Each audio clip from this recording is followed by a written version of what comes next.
Hello and welcome to yet another episode of the Let's Discuss Sports podcast. Recently, we have learned that Iker Casillas suffered heart attack. He is fine now, and we pray for his speedy recovery. But that comes under player welfare, and he is a well-known player, and he received attention from all over the world through news and media. But there are apparently other players who suffer similar fatalities on the pitch while playing or during practice, but it goes under the radar because they are not well known. Today we have Dr. Chris Platts, who in his research studied about player welfare in English football academies. Hello Chris, how are you? Very well, thank you. So to start off, first let's talk about your research. So tell us about what was the research all about? What did you find? And Yeah. we can take it from there. Okay, yeah. So the research looked at, as you say, welfare and education of young professional football players. So those were aged 16, 17 and 18. At the time of the research, they were at 21 different football clubs in England and Wales. And the research explored issues around their education, just in case they don't make it, the welfare, their well-being, their mental health, the environment that they're in, how they're coping with those situations. And like I say, it was 303 players from across a range of divisions. So we looked at some that were in the Premier League, but then down to lower league, so into all the way into League Two, for example. Looked at the comparisons between those two. So a broad sort of spectrum around welfare, and that's actually one of the difficulties of this topic is defining what welfare is. Can be quite tricky, particularly if you want to try and protect welfare. So that was the study, and obviously that's what we're going to talk about today. I mean, in terms of your research about 303 young players, how many of them are yet still playing professional football? Yeah, so it can be quite difficult to trace. That's the first thing. So we've recently just done some more research on that sample, and we were able to find about 157 of the players and trace where they've gone up to the age of that they're now sort of around the age 24, 25, 26. There's about 7 of them playing in the Premier League. There's around 12 of them in the Championship. About 10 in Leagues 1 and League 2. It then becomes difficult because there are a group who are sat at non-league level, so in the conference, and then down around of the sample of the 157, there was around I think 6 or 7 who've gone abroad. So it's then difficult to work out how many of those are still getting a professional contract, or are they semi-professional. That's quite difficult to work out, but no. The answer, in short, is not a lot. There aren't many out of the. If you take the 303 and say there's 7 playing in the Premier League, and there's, there's probably, I would say, at best, we would probably say that there's 40, maybe 50 who are making a living from the game out of that 303. I mean, I guess that is a success rate of, you can say, around 2.5%. So this is the other difficulty. Where do you begin measuring that success rate from? So if you started, say, at 18, or if you started measuring from 16, but academies take players from the age of 8, 7, 6. If you start measuring how many players are at professional clubs at 6 and then still in the game now, you're looking at under 1% by, maybe even under 0.5% probably. If you start measuring at 16, then you're gonna get higher. And then you add in the complication of trying to work out how many of those players are in the game and still professional, i.e. that is their only job. That's very difficult to trace as well. So the question I get asked a lot is how many make it, and my response is always, well, how are you going to define making it? because that's a movable beast. So there were some players in the study who got a professional contract at 18, but then had no club by the age of 20. Now, do you put them into they made it, or have they not made it because they only got a 2-year contract and then fell out of the game? So again, that's a difficult part of the overall picture to try and put together. One of the things we learned from academies is like Chelsea has a record of like stockpiling players in their academy and sending them out on loan. They never get settled, and most of them never make it to Chelsea's first team ever. Yeah. So where is the welfare in that? Well, there isn't.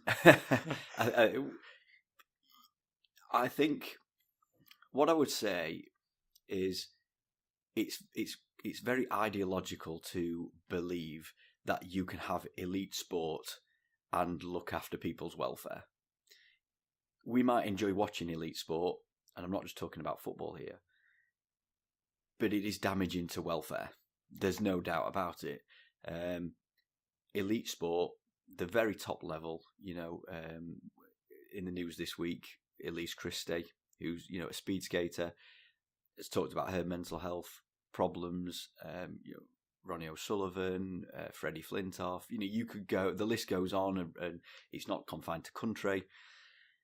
So when you talk about, say, the model that Chelsea have taken on board, and there are a lot of clubs that do a similar approach, it is detrimental to players' welfare. It's difficult for them to cope with the environment. But elite sport is cutthroat. It's hard work, and that's how Chelsea maintain themselves towards the top end of the Premier League. And that's the model that they've used, without just pointing their finger at Chelsea, because other clubs do a similar approach. So I think fundamentally it's really important not to fall into the trap of believing that we can have an elite sports system and really good welfare. To me, having those two concepts don't go hand in hand. There's in some respects they're mutually exclusive. I mean, most of the league clubs in England, I guess they have like pre-academies and academies, and I guess a lot of players, they even don't make the cut even at under 18 level. Like these players who have started probably at the age of 8 or 9 and made football their life, you can say. Yeah. But they apparently, one fine day, the coach comes and say, well, next season we are releasing you because you are just not cut out for this level. Yeah. So, like, what does the club do in that case for the players? Like, is there any welfare around that? Like, does the club provide any education to those players for their future?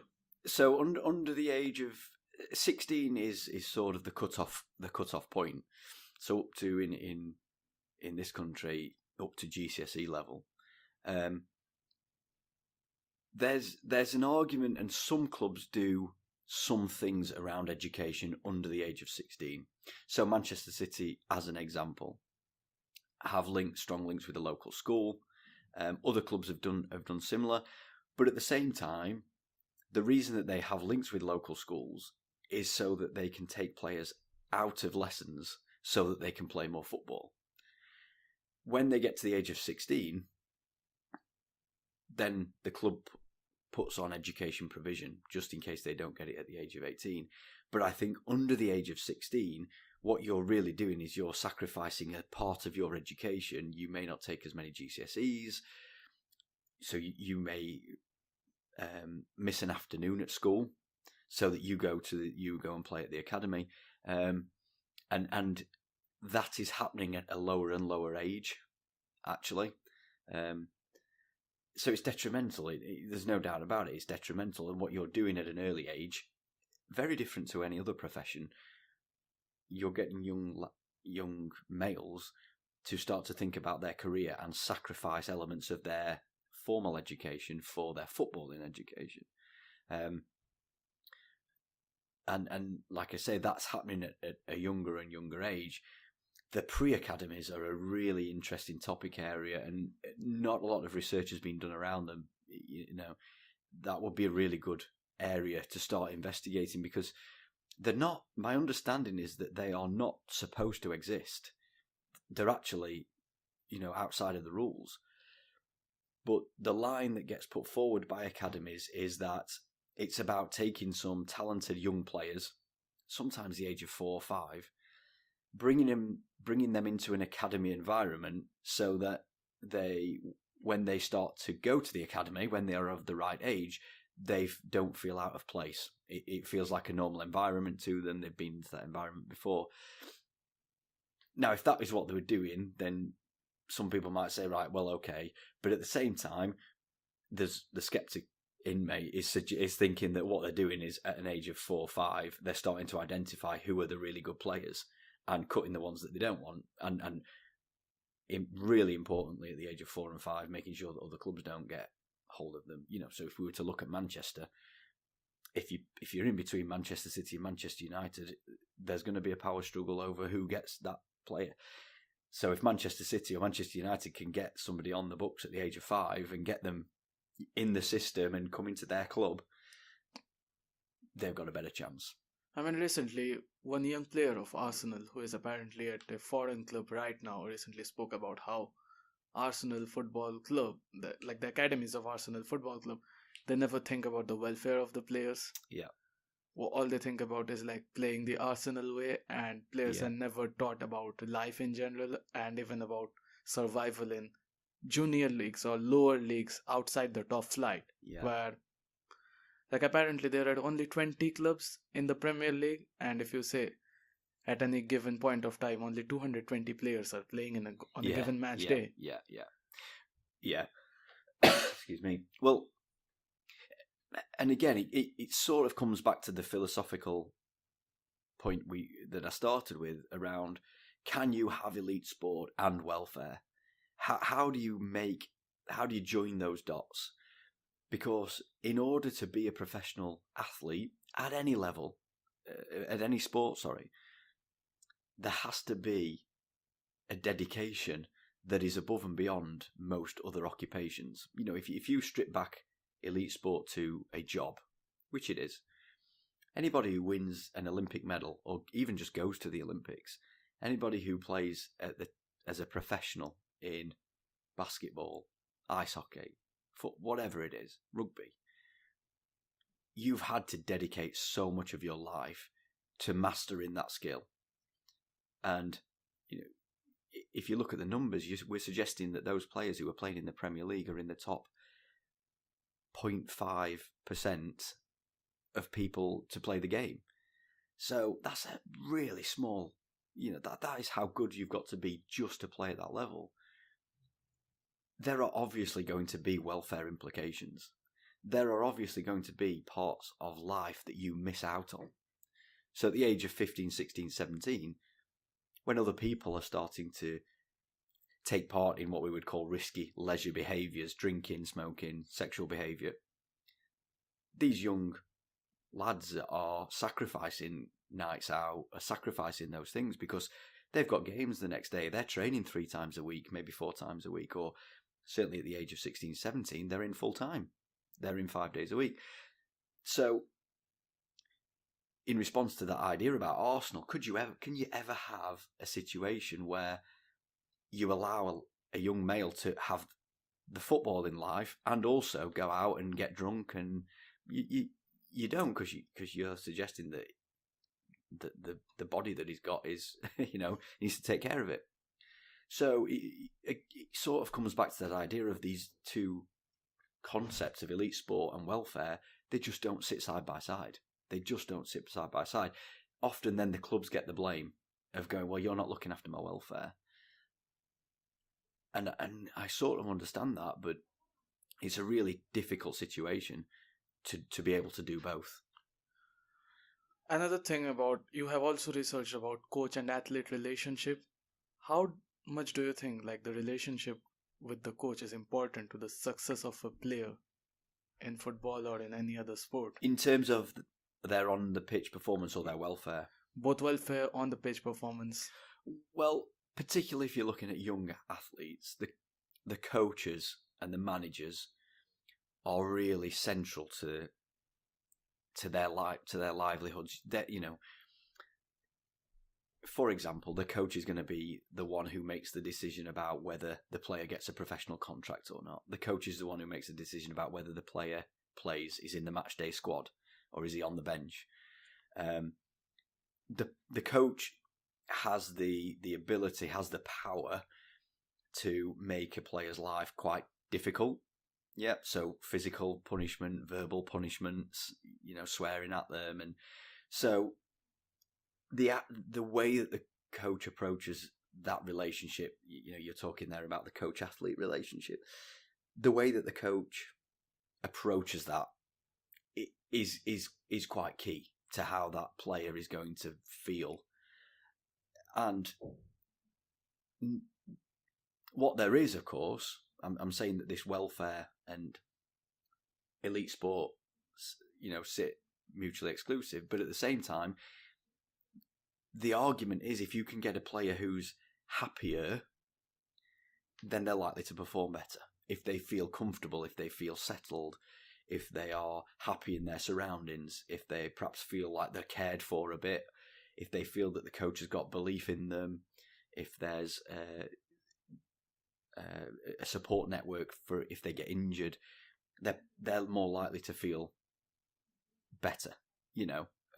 So despite what I'm saying, elite sport is going to be detrimental to somebody's welfare, but I've always thought that if you can try and improve how somebody is feeling, then you're likely to see a better performance on the pitch. And to me, the coach is really central to how that player is feeling. But, and it's a big but, somebody's always going to have to be on the bench. Somebody's always going to be injured. Somebody is always going to be struggling with their mental health because elite sport is such a cutthroat environment. So that's what I'm saying about them being mutually exclusive. Now, speaking about coach-athlete relationship, not at a young age, but in professional football, we have recently seen Jose Mourinho got sacked because he didn't have very good relationship with his players, especially Paul Pogba. Yeah. And there is always an importance for the coach-athlete relationship to be balanced. So what happens if it is like imbalanced? And why is it important for the relationship to be always balanced? Well, I mean, I think you've probably got more than one school of thought on this. So you would have often what is termed old school. So you've got a manager who wants a lot of the power, a Sir Alex Ferguson approach. You know, you look at any of his interviews since he's retired, he's very much of the opinion that the manager's got to have as much power as possible. You know, you're never going to have all the power, but as much power as possible, because if players get too much of that power, they can start doing their own things. I think there's another school of thought which is about trying to empower the players.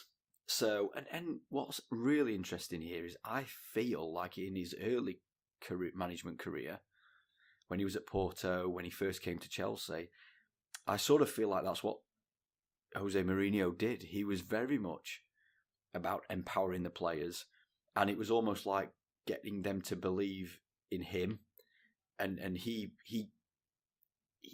made them believe in how good they were, and that empowered them, and they really liked him for that.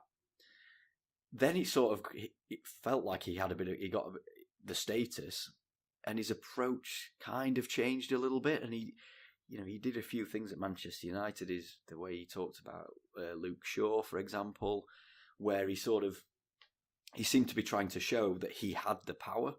So some of the players will respond well to a manager who has a go at them. The research that we did, some of the players actually wanted the manager to have a go at them, and they think that's is good for them. Others don't respond well. And likewise in the research, if a manager gets really aggressive at half time, players know that maybe some of them are going to go into the shells. So it's difficult to work out. It's hard to work out whether actually players want that imbalance and respond well to it. But is that just because that's what they've always had, or actually? And some people would say younger people now need a different approach. You can't actually just keep going with that approach anymore. I would always really subscribe to a manager needing more of the power, but they would, with that power, they need to be responsible in how they use it. And I think that's the bit where it starts to come to impact on welfare, and that's the bit where different management styles come in. So people will use that power in order to be really autocratic and, authoritarian in their approach, whereas other managers will use that power that they hold over the players, but then to try and get them on board and develop perhaps their own understanding of the game and develop. He's sort of putting Arsene Wenger next to Alex Ferguson in many respects. I think, different philosophical approaches. So last question before we close. What do you think the professional football clubs should do to make sure the coach-athlete relationship remains balanced, as well as player welfare, even though it is explicit to elite football or elite sports in general, players can have some sort of, as much as possible, the welfare they can have. What do you think they should do? It's a difficult question, isn't it? I think the first point I would start at is the culture that you've got within your academies and within football in general. So if you look at the environment within which those players are working, because that is what they're doing, they're working. You've got a hyper-masculine environment, so it's all males. That leads to a lot of banter, a lot of teasing. In those environments, you've got this idea that you've got to keep the younger players at the bottom, and they've got to sort of have this rite of passage where they can deal with the banter and they can join in with the banter, and if they do that, then they'll be all right. We have things like jobs for them to do, menial tasks, clean the boots, all these sorts of things. And I just think we also have this notion in football that if somebody's struggling with their welfare, so their mental health, or they're struggling with being homesick, they've perhaps got a gambling problem, or somehow we link that to how good they are as a player. And coaches will say, in the research, said things like, you want to find somebody who's just focused on football. They've got to be just focused on football, and somehow there's this idea that if they're struggling with their welfare, then they're not mentally strong enough to play football. And often I look at that environment and put all those things together where, it's just all men. We've got this attitude towards welfare, which is we can't really look after that because we're just focusing on football, and think that's the bit where you've got to try and change. But that requires culture change, and changing a culture is slow. It takes time. It takes probably a strategic approach to who you employ. I've thought for a long time that if I was in charge of an academy, or I would probably look at female coaches in there, so that it changes the dynamic a bit, and all of a sudden this really heterosexual environment, which is so masculine dominated, and the language that's used is very derogatory towards women, and all those, it would have to be considered a little bit more, and that would mean that it might change some of the dynamics in that environment. I think if you're a football club, I don't quite understand the idea of having your scholars as bottom of the football club. That of thinking about them as the lowest of the low, and they've got to work their way up. Why not embrace them? Why not bring them into the club and welcome them and make them part of the club? I don't. That would be something else I would do. Ultimately, the balance between the coach and the players,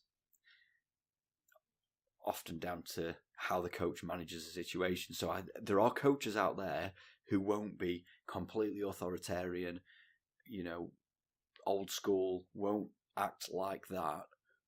But then there are still, I would say, the majority of the coaches will act in that way. My gut feeling is that things are slowly changing. I think actually this last summer, the appointment of Gareth Southgate, well, before that, but then the World Cup with England, I think Gareth Southgate is much more in the mould of empowering players and trying to get them to believe in themselves, figure things out for themselves. And it's small things like that eventually might build up a bit of momentum and you might get a culture change. It's almost impossible to sit here now, or for somebody at the Football Association or the Premier League or wherever, or even in one football club, to go, right, we're going to change the culture. That takes some time. Even if a new manager goes in at a club and says, I'm going to change the culture, that's difficult to do straight off. And so for me, the culture of English football and changing that, if it is going to change, will take time. New coaches coming in with new approaches, maybe younger coaches who've come from a different generation, coaches from around the world.